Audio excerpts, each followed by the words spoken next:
आप सभी विद्यार्थियों का इस चैनल पर हार्दिक स्वागत है।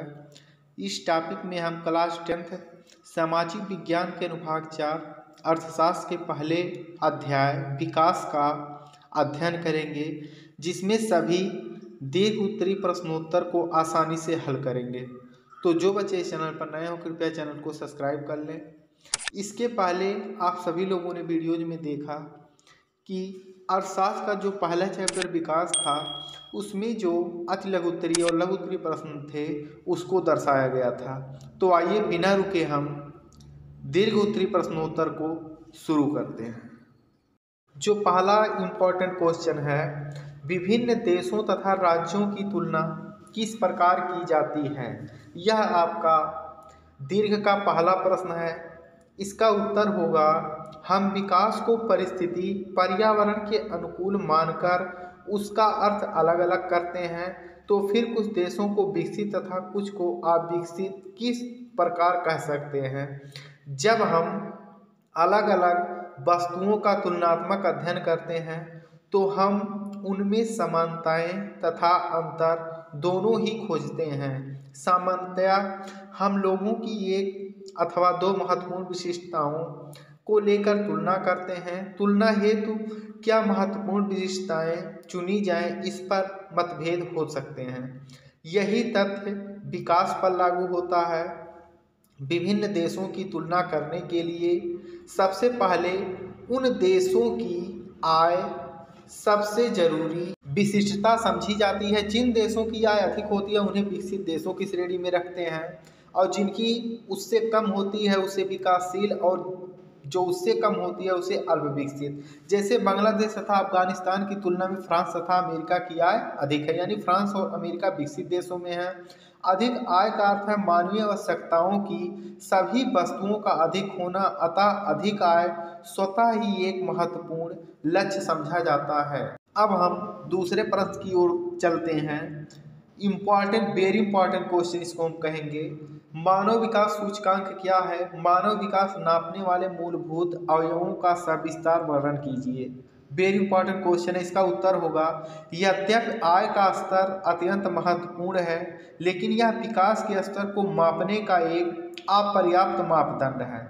इस प्रकार मापदंडों की सूची काफ़ी बड़ी हो सकती है, किंतु वह इतनी उपयोगी नहीं होती, क्योंकि हमें अधिक महत्वपूर्ण वस्तुओं की कम मात्रा में आवश्यकता है। शिक्षा एवं स्वास्थ्य के सूचक महाराष्ट्र तथा केरल की तुलना से उपलब्ध हुए।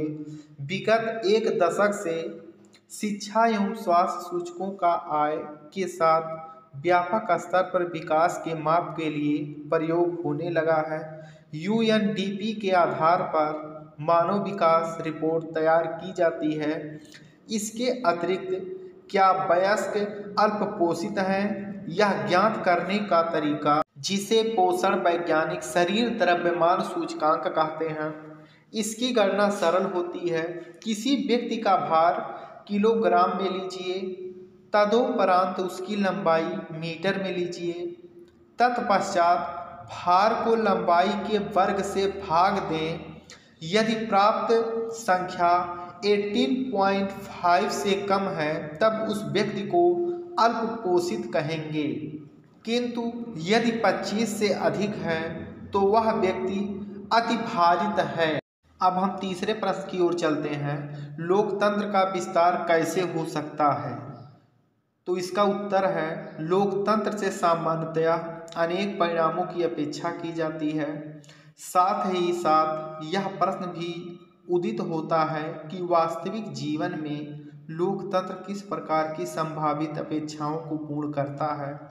लोकतंत्र के वास्तविक धरातल पर वांछित परिणाम हेतु हमें लोकतंत्र के विभिन्न पक्ष, जिसमें शासन का स्वरूप, आर्थिक कल्याण, समरूपता, सामाजिक विभिन्नताएं तथा टकराव, स्वतंत्रता तथा स्वाभिमान जैसे महत्वपूर्ण विषयों की ओर अपना ध्यान केंद्रित करते हैं। लोकतंत्र के पक्ष में दिए गए तर्क बड़े भावमय होते हैं। लोकतंत्र का संबंध हमारे गहन मूल्यों से है। यानी जो लोकतंत्र हमसे कहना चाहता है इस प्रकार समझ सकते हैं। पहला है लोकतंत्र का वह स्वरूप जिसमें लोग अपने शासकों का चयन स्वयं करते हैं, यानी वो मतदान द्वारा अपने शासकों को स्वयं चुनते हैं। दूसरा है जनता द्वारा निर्वाचित प्रतिनिधि ही समस्त निर्णय लेते हैं, यानी जनता द्वारा जो निर्वाचित प्रतिनिधि होते हैं वही सभी निर्णय को लेते हैं। तीसरा है चुनाव में जनता को वर्तमान शासकों को परिवर्तित करने तथा अपनी रुचि व्यक्त करने का पर्याप्त अवसर एक विकल्प प्राप्त होता है। ये विकल्प तथा अवसर प्रत्येक नागरिक को समानता में उपलब्ध होने चाहिए।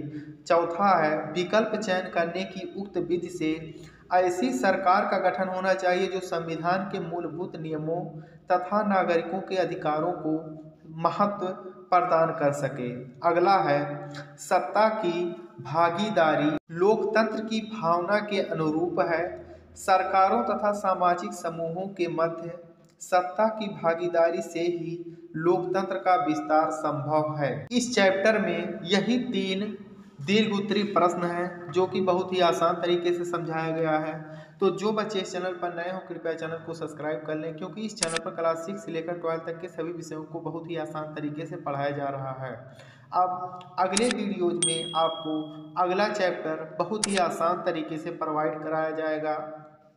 आप सभी का वीडियो देखने के लिए